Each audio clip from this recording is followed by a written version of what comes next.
앉으면서 인사하겠습니다. 샬롬. 밝게 웃으시면서 하나님께서 당신을 사랑하십니다.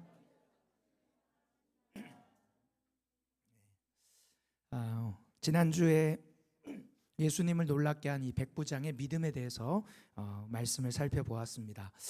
가버나움에 들어가신 예수님께 백부장이 나와 자신이 사랑하는 하인이 중풍병으로 인해 몹시 고통 중에 있으니 고쳐달라고 요청합니다. 그리고 예수님과 대화를 나눈 이후에 예수님께서는 그 백부장을 굉장히 놀랍게 여기시면서 이렇게 말씀하셨죠. 내가 유대인들 중에서도 이만한 믿음을 가진 사람을 본 적이 없다. 참 놀라운 고백입니다. 예수님이 놀랍게 했다라는 이 표현이 마태복음에 유일하게 여기만 기록됐다라는 것을 나눴는데요. 예수님께서 이 백부장을 놀랍게 여기셨던 이유, 그를 주목하셨던 이유가 뭐라고 했습니까? 그의 믿음이라고 했습니다. 지난주 아무도 예배 안 드리셨나 봅니다. 믿음을 주목하셨다. 그러면 예수님께서 그의 믿음을 주목하신 그의 구체적인 모습이 뭐였다고 했죠? 그가 하인, 노예를 사랑하고 다스리던 이스라엘 민족을 사랑하는, 연약한 자를 돌보고 사랑하는 그의 인격과 삶을 예수님이 주목하셨다 말씀을 나눴습니다. 오늘은 지난주에 이어서 그 모습 외에도 예수님께서 이 백부장의 믿음을 칭찬하셨던 다른 두 가지의 모습을 좀 살펴보고자 합니다. 먼저 예수님께서 이 백부장의 믿음을 주목하시며 칭찬하셨던 두 번째는 뭐냐면, 그가 자신의 능력을 내세우는 것이 아니라 예수님을 찾았다라는 것에 있습니다. 자신의 능력을 내놓는 것이 아니라, 자랑하는 것이 아니라, 드러내는 것이 아니라 오히려 철저하게 예수님을 찾고 붙들었다. 그것이 예수님께서 주목한 이유라는 것입니다. 오늘 본문 5절을 함께 읽겠습니다. 5절입니다. 시작.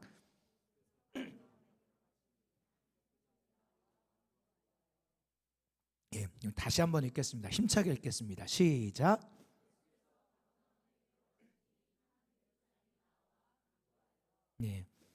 예수님께서 가버나움에 들어가신 상황에서 이방인 백부장이 예수님께 나와 하인의 병을 고쳐주시기를 이제 간구하는 거죠. 제가 지난주에도 말씀을 드렸처럼 백부장이 어떤 존재라고 했습니까?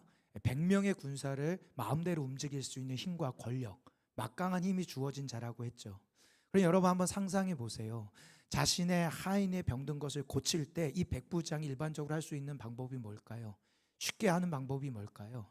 자신의 부하를 시켜서 데려오게 하면 됩니다. 당시 그곳에 있는 최고의 의사를 불러오게 하면 되는 거예요. 의사가 아니더라도 이 병을 예수님만이 고칠 수 있다라고 믿었을 때 자신의 종과 군사들을 보내서 다스리고 있으니까 그냥 예수님 끌고 와서 고쳐라 명령 내려도 됩니다. 아니, 그게 어떻게 보면 일반적인 모습이라는 거예요. 백부장이 자신의 힘이 얼마나 막강한지를 오늘 본문에 자신의 입으로 고백하는데 9절에 나옵니다. 우리 9절 같이 한번 읽어보겠습니다. 9절입니다. 시작. 나도 남의 수하에 있는 사람이요 내 아래에도 군사가 있으니 이더러 가라 하면 가고 저더러 오라 하면 오고.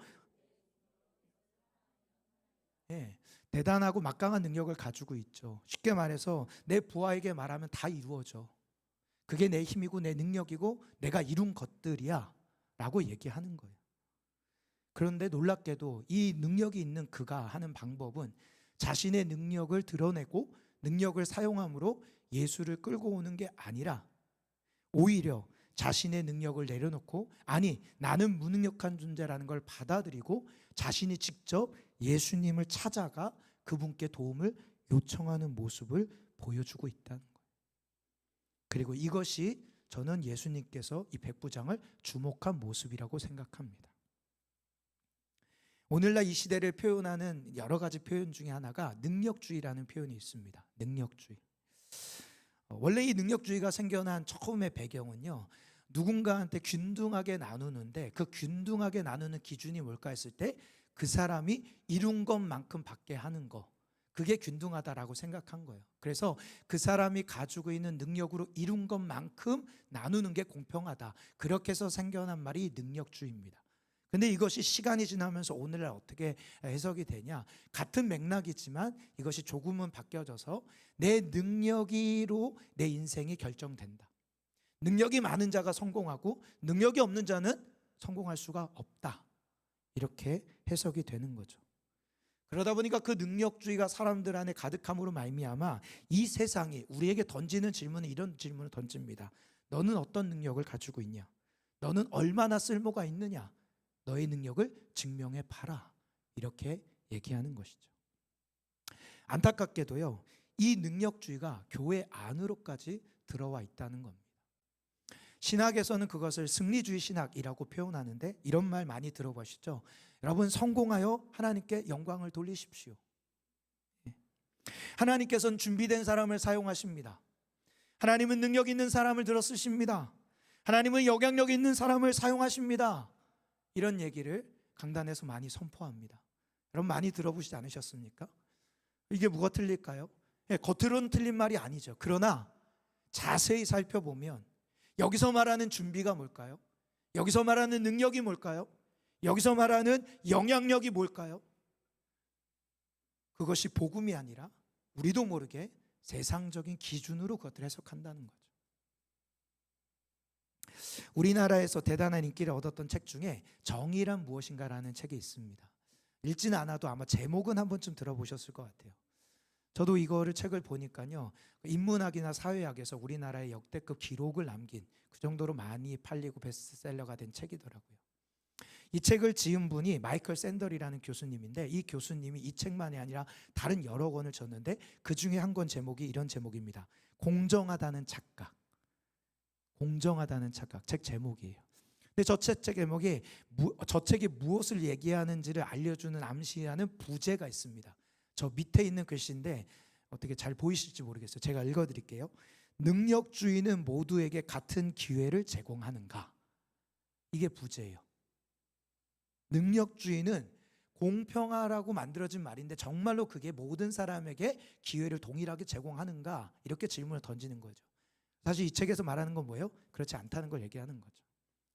이 샌들 교수가 이 책에서요, 능력주의가 주는 문제를 몇 가지 얘기하는데, 첫 번째는 능력주의는 승자를 오만하게 만들고 반대로 패자는 굴욕과 분노로 몰아간다. 또 성공한 사람들에게 자신이 모든 것을 이룬 것처럼 느끼게 만들고 반대로 실패한 사람들에게는 오직 내 탓이야 라는 수치감만 남긴다라고 이야기를 합니다. 여러분, 한번 기본적으로 조금만 생각해 보면요, 이 능력주의가 허술하다는 거 우리는 금방 깨달을 수 있습니다. 여러분, 내가 노력한 만큼 결과가 올까요?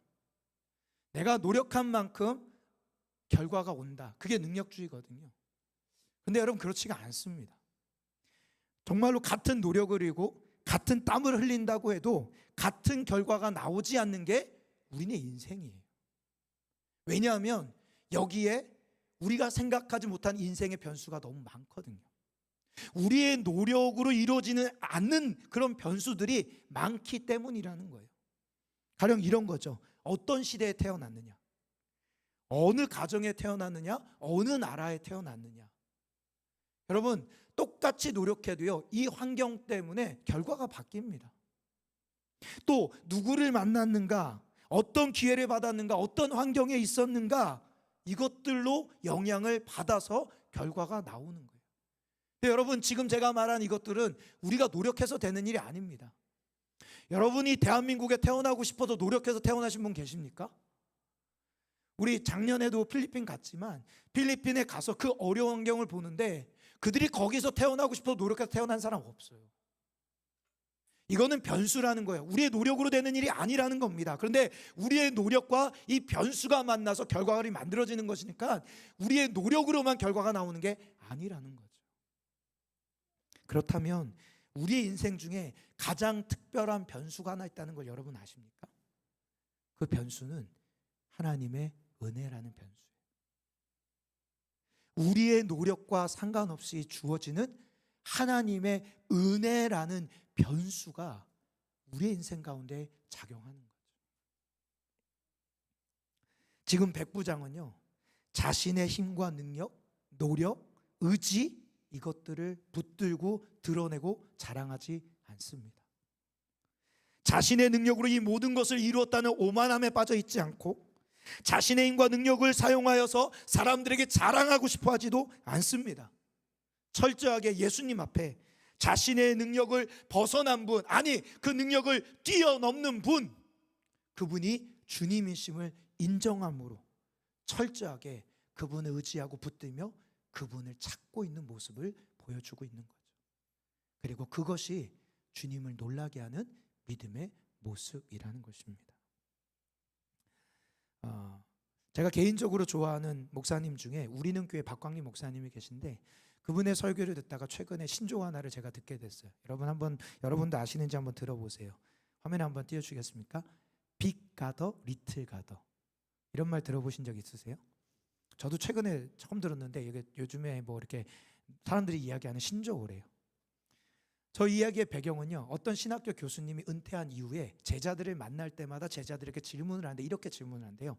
너는 빅 가더냐 리틀 가더냐? 갓에다가 뒤에 이하를 붙여가지고서는 그 하나님을 믿는 사람, 이렇게 일부러 만든 표현인 거죠. 그래서 이 빅 가더라는 뜻은 어떤 뜻이냐면, 이 세상의 모든 것보다 가장 크신 분이 하나님, 하나님을 가장 크게 보는 사람, 그런 사람의 뜻이에요. 반대로 리틀 가더는 작은 하나님을 믿는 사람 또는 하나님을 작게 보는 사람.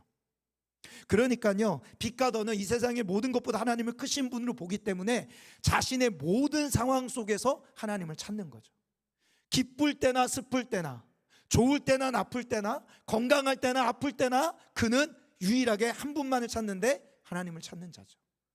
반대로 리틀 가더는요, 하나님을 믿긴 믿어요. 그러나 하나님을 작은 하나님, 나의 능력과 한번 비슷하거나 오히려 세상보다 못한 하나님을 보니까 하나님을 믿지만 어려움이 찾아올 때, 좋을 때 하나님을 찾지 않습니다.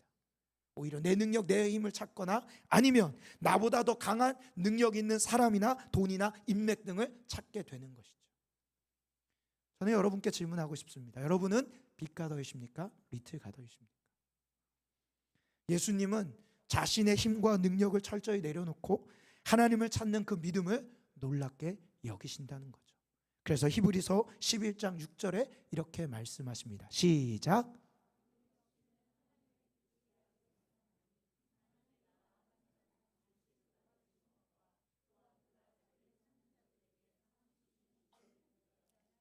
아멘. 잠깐 화면으로 말씀 띄워주세요. 여러분, 저 말씀의 포인트가 어디일까요? 우리는 저 말씀을 볼 때 포인트를 어디로 잡습니까? 상에 가요, 상에. 근데 저 말씀의 포인트는 상이 아니에요. 그 앞에 뭐라고요? 자기를 찾는 자들. 저게 진짜 포인트입니다. 말씀을 준비하면서 성경에 나오는 수많은 빅 가더들이 떠오르는데 그 중에 단연 한 명을 꼽으라고 한다면 다윗이 떠올랐습니다. 다윗을 표현한 말들 중에 가장 많은 별명들이 있지만 그 중에서도 많은 사람들에게 알려지고 많은 사람들이 좋아하는 표현은 하나님의 마음에 합한 사람이라는 표현이에요. 그가 어떻게 이런 표현을 얻을 수 있을까요? 라고 생각하다 보니까 그가 이 빅 가더의 삶을 살았기 때문이라는 깨달음이 왔습니다. 말씀 한 절 보겠습니다. 시편 63편 1절 2절입니다. 시작.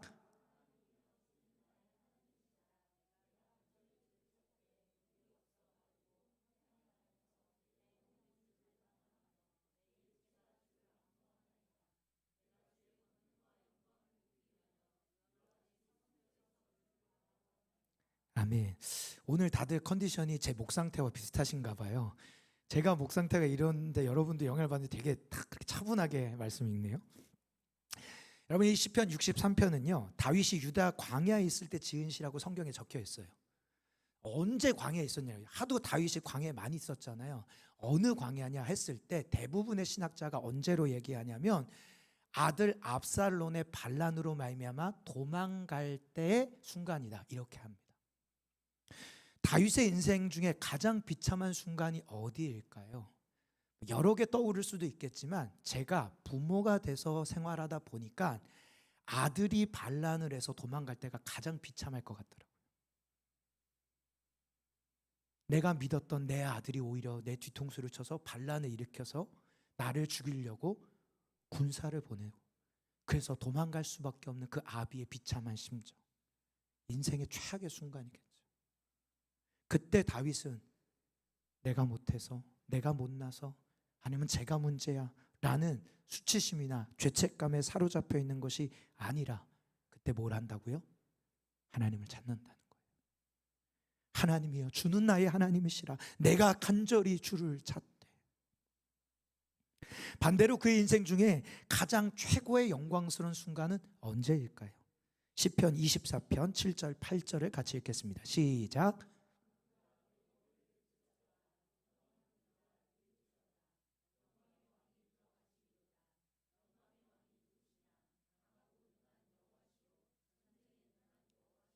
아멘. 여러분, 다윗은 여러분처럼 말하지 않았을 겁니다. 예, 이렇게 차분하게 문들아 너희 머리를 들지어다, 영원한 문들아 들릴지어다, 이렇게 하지 않았겠죠. 예, 아마 핏대를 세우며 얘기했을 거예요. 문들아 너희 머리를 들지어다, 영광의 왕이 들어가시리로다. 온갖 희열과 기쁨과 감격 속에 이걸 고백했죠. 이 시편의 이 24편 고백은 언제라고 학자들이 해석을 하냐면, 다윗이 왕이 돼서 방치되어 있던 하나님의 언약궤를 수도로 가져올 때로 해석을 합니다. 여러분, 그가 사울에게 그렇게 쫓기다가 드디어 왕이 됐어요. 그것도 통일 이스라엘 왕국의 왕이 됐습니다. 여러분, 얼마나 기쁘고 감격스러운 순간이에요. 근데 그 순간에 다윗은 누구를 기억한다고요? 하나님을 기억합니다. 하나님, 방치되어 있던 하나님을 찾아오겠다고 해서 언약궤를 들고 오면서 지금 이 고백을 하는 거예요. 이 세계의 가장 위대한 왕은 하나님 한 분이시다. 내가 왕이 아니라 하나님이 진짜 왕이시다. 이스라엘이여 기억하거라. 이 나라의 왕은 오직 유일한 하나님이시다. 지금 다윗이 그렇게 고백하고 있는 겁니다. 영성가로 알려진 샤를드 푸코라는 인물이 있는데요, 이 사람은 원래는 귀족이었고요, 막대한 유산을 받아서 엄청난 부를 가지고 있었고 군인에다 탐험가였습니다. 근데 이 사람이 극적으로 예수님을 만나 회심해요. 회심한 이후에 이 사람이 파격적인 행보를 하는데요, 그 많은 재산과 안정된 모든 여건들을 다 버리고 사막으로 들어갑니다. 다 버리고. 그리고 거기서 영성 생활하는 거예요. 대단하죠. 그가 그 사막에서 하나님만을 붙잡고 믿으며 살아가는, 그럼 들어도 참 대단하지 않습니까? 아무나 못하는 거죠.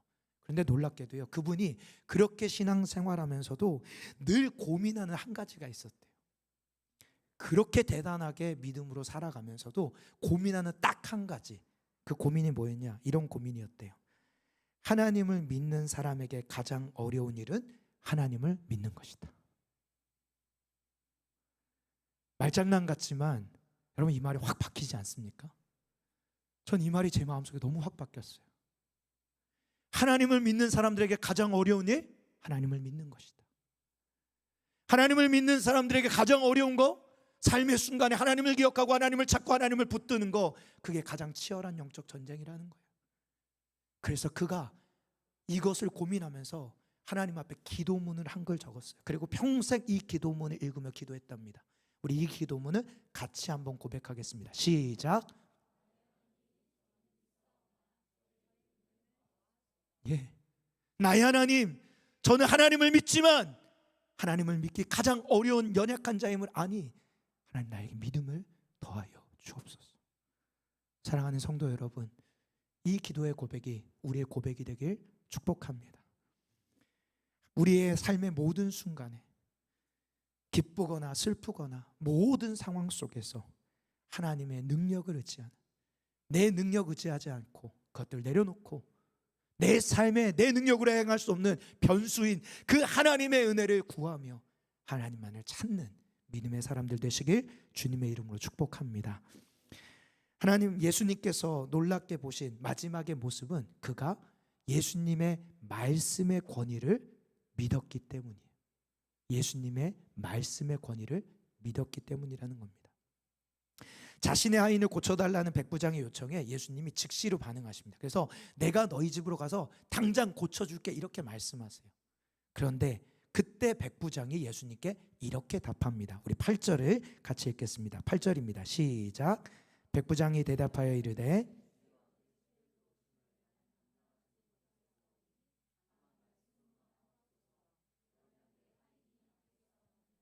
아멘. 아마도 이 백부장은요, 유대 문화를 잘 알았을 겁니다. 지난주에도 얘기한 것처럼 이스라엘 민족을 사랑해서 그가 뭘 했다고요?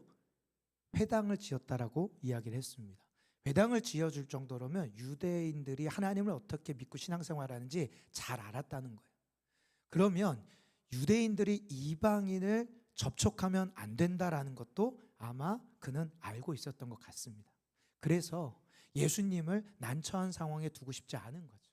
그래서 예수님, 저희 집에 안 오셔도 됩니다. 예수님 저희 집에 오셨다가 예수님이 큰 어려움을 당할 거 제가 압니다. 그래서 예수님 저희 집에 안 오셔도 괜찮아요. 괜찮아요.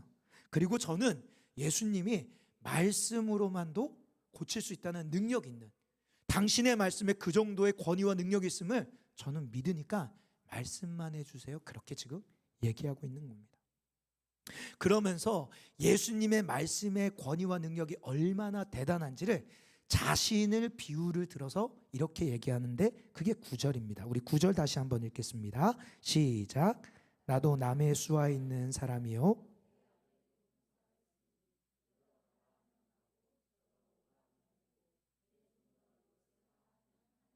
예.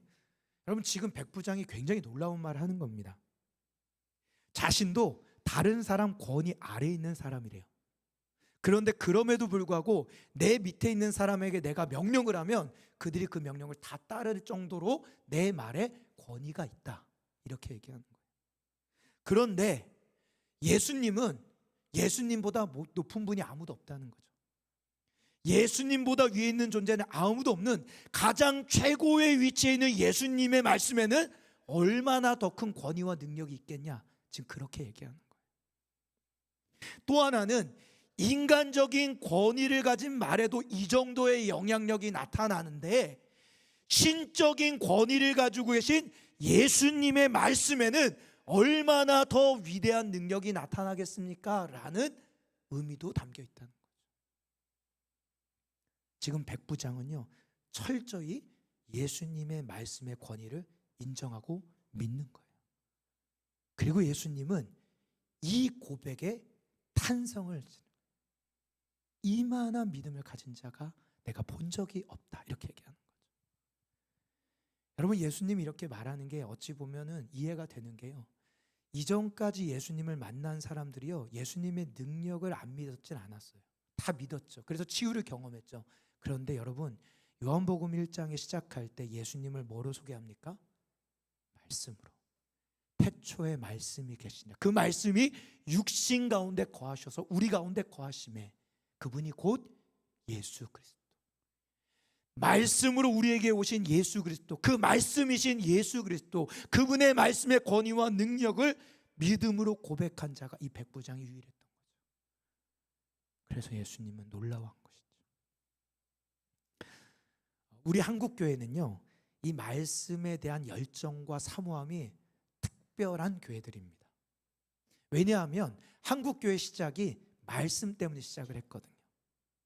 한국교회가 시작한 배경은요, 한 선교사님이 복음을 전하러 왔는데 안타깝게도 복음을 못 전하고 죽임을 당했습니다. 그런데 그가 죽기 직전에 너무나도 안타까운 마음에 한 게 뭐냐면 자신이 들고 왔던 성경을 육지를 향해 바닷가에서 뿌린 거예요. 내가 복음을 못 전하고 죽게 생겼으니까 죽기 직전에 마지막으로 성경을 뿌린 거예요. 그리고 자신을 죽이려고 하는 그 한국인에게 성경을 건네주고 죽임을 당합니다. 재미난 것은 그에게 받은 그 성경책을 그가 읽고 종이가 귀하다고 그 종이를 찢어서 나눈 사람이 나눠줘서 그걸 받은 사람이 읽고 그들이 예수를 믿고 자신의 집을 오픈한 게 한국교회 최초 교회예요. 한국교회가 그렇게 시작이 됐어요. 그러다 보니까 초기 한국교회가 가장 열심히 내는 거는 성경을 읽고 하나님을 모르는 자에게 전도하면서 반드시 뭘 전해주는 거예요? 성경을 전해줌으로 전도하는 게 한국교회의 열심이었어요. 그리고 이런 열심은 지금까지도 한국교회에 이어지고 있습니다.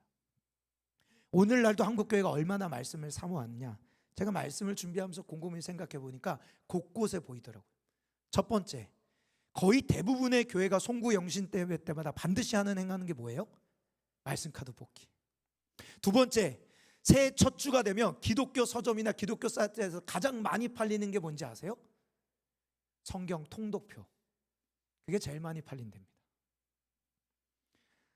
대부분의 교회가 연초에 성경 통독 운동을 하죠. 그래서 성도들에게 성경 통독이 어느 순간 계급과 명예가 됩니다. 배틀을 붙죠. 너 몇 독했어? 나 몇 독했어? 여기서 끝이 아닙니다. 읽는 것도 모자라 뭘 합니까? 이제 쓰기 시작합니다.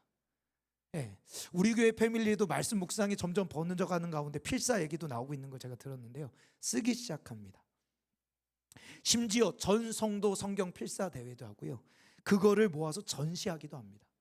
실제 저희 외할머니가요, 돌아가시기 전에 굉장히 늦은 나이 예수님을 믿었는데 그 늦은 나이에 믿고 나서 하시는 게 성경을 2번 필사하시고 돌아가셨어요. 그래서 CBS에서 상 받으셨어요. 어디 필사만 합니까? 암송도 합니다. 네. 그래서 곳곳에 암송 대회합니다. 그냥 암송이 아닙니다. 아예 시편을 통째로 외워버려요. 근데 재미난 것은요, 연세가요 60대 70대 어르신도 외우는 데가 있다는 거예요. 저 어렸을 때 성경학교 가면요 암송해야 했습니다. 왜요? 밥을 안 줘요. 네. 식당 앞에 딱 줄을 서고 선생님이 딱 지휘봉 하나 들고 자 시작. 여러 명이 핥다가 약간 립싱크로 넘어가려면 기가 막히게 알고 너만 다시 빠꾸 외워야지 밥을 줍니다. 네. 이게 한국교회예요. 대단한 거죠. 뿐만 아니라 대부분의 교회가 성경대학, 성경 공부합니다. 이거 다 끝낸 사람은 어떻게 할까요? 끝냈으니까 멈추냐? 아니에요.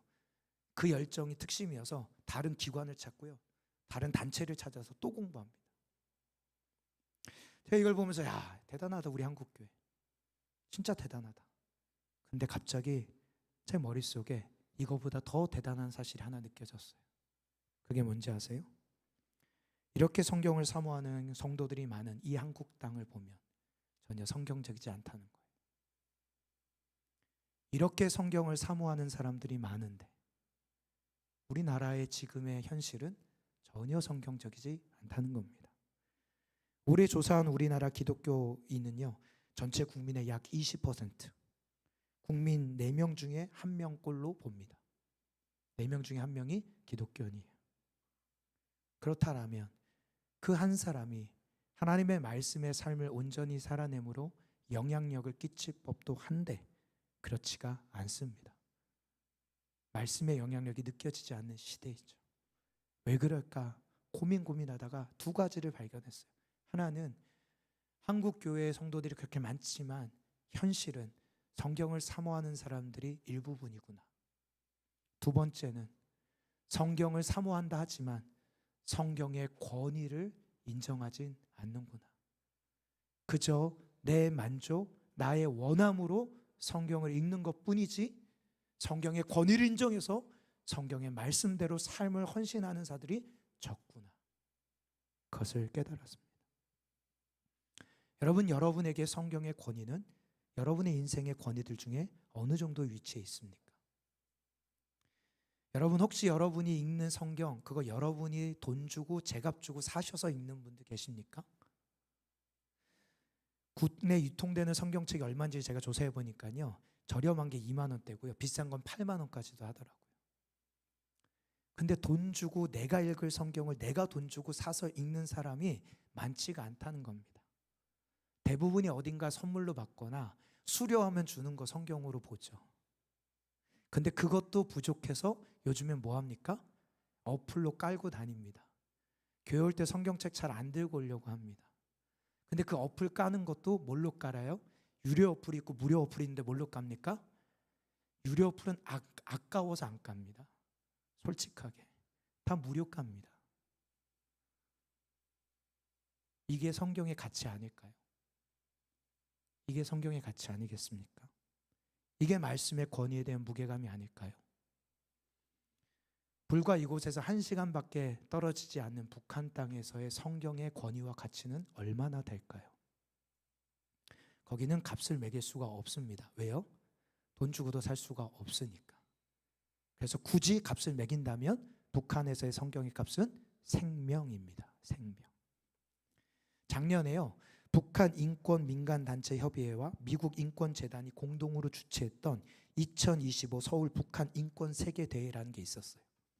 이 대회를 하면서 한 곳에 특별 전시장을 운영해서 거기다 여러 가지를 설치했는데 사람들의 눈길을 끄는 한 가지가 있었습니다. 그게 뭐냐면 북한 지하 교인들의 손글씨로 쓰여진 성경 원본이 게시가 됐어요. 저거예요. 저거는요, 종이가 구하기 어려우니까 북한 성도들이 나쁜 옥수수대를 잘라서 만든 종이에요. 그 종이에다가 자기가 직접 마태복음, 요한복음을 쓴 거죠. 이것이 어떻게 전시가 됐냐면 고신대 한 교수님이 우연히 북한에 오고 갔던 재외 교포가 함경북도 지하교회 관계자로부터 받아온 거를 받아서 전수한 거예요. 또 국제선교단체 순교자의 소리가 북한 당국의 눈을 피해서 북한 지하교회 예배 현장 사진을 찍어서 공개했는데 그게 이슈가 됐습니다. 저거예요. 들키면 안 되니까 불을 다 끄고 모여서 성경을 읽고 싶으니까 조그만 손전등 하나만 켜놓고 거기에 북한 지하교회 성도들이 다 들이밀고 밤새서 성경을 읽는 거죠. 재작년 기독교 신문에 한 기사의 제목이 눈길을 끄는데 레위기의 말씀을 읽고 소를 번제물로 드린 북한 당 간부의 간증, 이런 제목의 기사가 썼어요. 내용인즉슨 이거예요. 북한의 엘리트 계층에 있던 권력을 쥐고 있던 한 노동부 간부가 우연히 선교단체를 통해서 북한 내부로 유입된 성경 한 권을 손에 얻습니다. 근데 이 성경을 읽으면 죄인지 모르지 않잖아요. 근데 궁금했대요. 이거를 읽으면 죽는 거 아는데도 왜 저들이 읽는가 궁금한 거죠. 호기심에 그 성경을 읽다가 그만 하나님을 만나버립니다. 호기심으로 성경을 읽다가 그 성경 속에 하나님을 만난 거예요. 그래서 성경을 계속 읽어갑니다. 그렇게 성경을 계속 읽다가 레위기를 읽는 와중에 번제에 대한 소개의 글을 읽는 거예요. 너희들의 죄를 범했을 때 번제의 소를 잡고 제사를 드리며 회개하라는 이 성경의 내용을 읽다가 나의 죄가 어떠한지 찔림을 받은 거예요. 그래서 하나님 앞에 회개하고 싶은데 성경을 읽었잖아요. 말씀대로 회개하겠다고 자신의 집에 있던 소 한 마리를 진짜 뒷산으로 끌고 가서 거기서 번제를 잡아서 눈물을 흘리면서 회개했다는 간증이 우리에게 전해져서 기사로 쓰여져요. 여러분, 여러분에게 있어서 말씀의 권위는 어디입니까? 여러분에게 있어서 성경의 권위는 어느 정도 되십니까? 마지막으로 한 소녀의 이야기를 하고 마칠까 합니다. 반주 좀 해주시겠습니까? 1784년 영국 웨일즈 북부의 한 작은 산골 마을에 한 여자아이가 태어납니다. 이 여자아이의 이름이요, 메리 존스라는 여자아이예요. 안타깝게도 그 어린아이가 태어나서 4살이 됐을 때 아버지가 먼저 돌아가십니다. 그래서 어머니와 이 딸이 둘이 자라는 거죠. 삶이 쉽지 않겠죠. 어렵겠죠. 그래서 굉장히 고단한 삶을 살면서 자라갑니다. 당시에요, 시골은 이렇게 발달이 안 돼 있다 보니까요, 아이들이 글을 못 배웠대요. 그런데 다행인즉슨 교회가 세워지고 그 교회에 교사가 성경학교를 하면서 아이한테 글을 가르쳐 준 거예요. 그래서 이 메리 존슨이 글을 교회에서 배운 겁니다. 교회에서 글을 배우다 보니까 이 아이의 마음 안에 아주 귀한 마음이 품어지기 시작하는데 뭐냐? 내가 글을 배웠으니까 내가 직접 성경을 읽어보고 싶다. 하나님의 말씀인 성경을 읽어보고 싶다. 이런 마음이 든 거예요. 근데 문제는 뭐예요? 그 당시에 성경이 이렇게 일반적으로 보급이 안 됐던 시대. 부유한 부자들만 한 권 가지고 있을까 말까 한 시대인 거예요. 성경을 너무 읽고 있어서 성경을 찾다 보니까 마을에서 4km 정도 떨어진 곳에 한 부잣집에 성경이 한 권 있다는 소식을 이 아이가 들은 거예요. 어떻게 할까요? 그가 그 거리를 6km 정도, 4km에서 6km 되는 거리를 걸어가서 그 집에 가서 성경을 좀 읽게 해주세요. 그래서 성경을 읽는 거예요. 이 거리가 멀잖아요. 그러니까 이 아이가 한 번 갈 때 성경을 읽으면서 최대한 성경을 많이 암송하겠다 그래서 성경을 외워버립니다. 그렇게 외우던 구절 중에 한 구절이 뭐냐? 마태복음 7장 7절. 우리가 잘 알죠. 뭐예요? 구하라 그리하면 너희에게 주실 것이요. 이 말씀을 암송하는 순간 이 아이의 마음에 또 다른 소망 하나를 품기 시작하는데 뭐냐? 반드시 나만의 성경을 사리라. 내가 이렇게 빌려 읽는 게 아니라 내가 평생 성경을 읽고 싶기 때문에 나만의 성경을 사리라 라는 결단을 합니다. 그리고 나서 그때부터 악착같이 이 아이가 돈을 모으는 거예요. 그렇게 돈을 6년 모읍니다. 6년을 모아서 이제 됐다. 근데 문제는요, 그 마을에는 어디에도 성경을 안 파는 거예요. 성경 파는 곳을 소문했더니 약 40km 이상 떨어진 곳에 성경을 파는 목사님이 한 명 있다는 소식을 듣습니다. 그래서 이 아이가 그 순간 망설이지 않고 걸어서 그 거리를 가는 거예요. 집이 가난하니까 신발이 한 켤레밖에 없거든요. 근데 그 거리를 걸어갔다 오면 신발이 상할 것 같으니까 아예 신발을 벗고 맨발로 40km를 걸어갑니다. 산을 넘고 골짜기를 건너 드디어 그 목사님 집 앞에 도착을 한 거예요. 두드리겨서 성경을 사러 왔는데 성경을 저한테 주실 수 없습니까? 라고 묻죠. 목사님이 나와서 그 아이의 이야기를 듣고 난처한 표정을 짓습니다. 왜냐? 팔려고 내놨던 성경이 다 예약이 된 거예요. 할 수 있는 게 한 권도 없는 거죠. 그래서 아이에게 미안한데 성경이 다 팔렸어. 이 소리를 들은 이 아이가 그 자리에서 주저앉아서 대성통곡을 합니다. 그리고 내가 여기까지 온 나의 인생의 시간을 다 이 목사님한테 드리는 거예요. 내가 이런 마음으로 여기까지 왔는데, 이 얘기를 쭉 듣자 목사님이 감동을 받고 들어가서 미리 다른 사람에게 판매하기로 예약된 성경 한 권을 들고 나서 아이에게 주는 거예요. 그러면서 이렇게 얘기해요. 이 성경은 다른 사람에게 주기로 약속된 것이지만 너에게 주는 게 하나님의 뜻인 것 같다. 그렇게 아이에게 성경을 전해요. 그녀가 죽을 때까지 성경을 읽으면서 살아갑니다. 그때 받은 성경이 지금도 영국 박물관에 게시가 되어 있어요. 화면 띄워주세요. 저거예요.